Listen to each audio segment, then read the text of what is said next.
శ్రీకాకుళంలోని 5 ప్రసిద్ధ పుణ్యక్షేత్రాలకు ఒడిశాలోని మహేంద్రగిరి పర్వతానికి ఉన్న సంబంధం ఏమిటి? మహేంద్రగిరి దర్శనం తర్వాత బారువాల శివుని దర్శనం ఎందుకు చేసుకోవాలి? దీని వెనుక దాగిన ఆధ్యాత్మిక మర్మమేంటో ఈ వీడియోలో చూద్దాం. ఉత్తరాంధ్ర మహేంద్రగిరి గోహత్య మహాపాతకం అని చెప్పిన సజీవ సాక్ష్యం.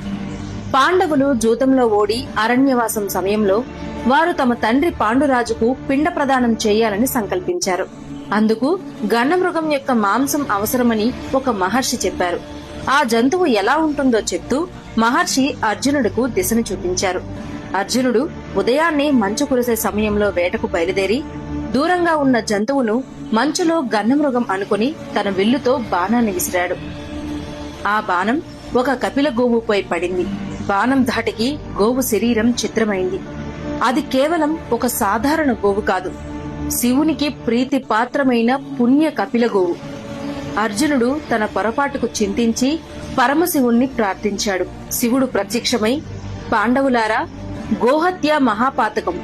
ఈ గోవు దహన సంస్కారం నదీ సాగర సంగమంలో జరగాలి.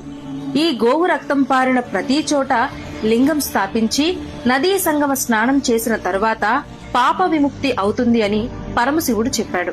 అప్పుడు పాండవులు గోవును తీసుకుని మహేంద్రగిరి పర్వతం నుండి నదీ సంగమానికి గోవు మృతదేహంతో బయలుదేరారు.